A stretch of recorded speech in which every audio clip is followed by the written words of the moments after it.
An ugly black crow lived alone in a wood. He claimed not to be evil, just misunderstood. The crow lived alone except for his lice, and they sucked his blood, and that's not very nice.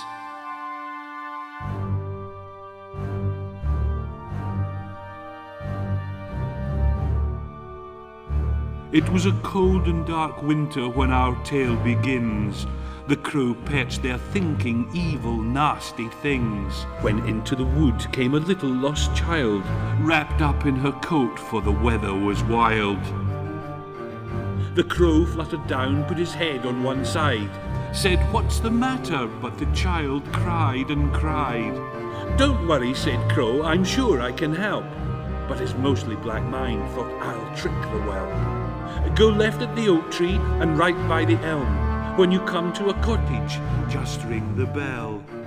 So the innocent girl walked on deeper and deeper, and I'm afraid our story gets creepier and creepier. In the deepest, darkest part of all was a strange little cottage with moss on the wall. The child pulled the bell, the door slowly creaked wide. Someone was lurking in the darkness inside. "Come inside, dear," said the hag with a sneer, "and make yourself warm by the fire over here."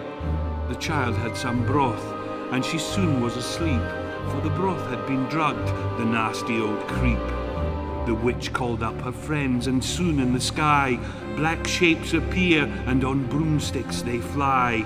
Agnes the evil, Hilda the mean, Gertrude the greedy, and Ethel the green. Huddled round fires and prepared for the feast. There's grilled child on the menu, we all get a piece. Out in the wood, the crow started thinking. His lice were itching, his feathers were stinking. He hopped on his perch, a new feeling inside. A strange sort of thought had come into his mind. His conscience awoke on that cold, stormy night. To eat a lost child, it just wasn't polite. So suddenly filled with a dreadful resolve, he soared in the air with a problem to solve.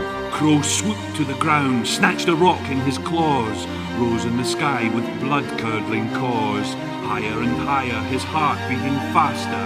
Over the cottage, its cackles and laughter. He aimed the rock, and his aim was deadly. It flew through the air and straight down the chimney. It rattled the flue and sparks filled the air. There were burning witches everywhere. Through the dark of the night came a flying black flurry. The rest of the witches left in a hurry.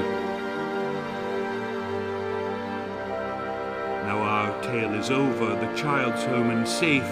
The witches are dead, returned to the grave. And somebody bad has turned out to be good. And an ugly black crow lives alone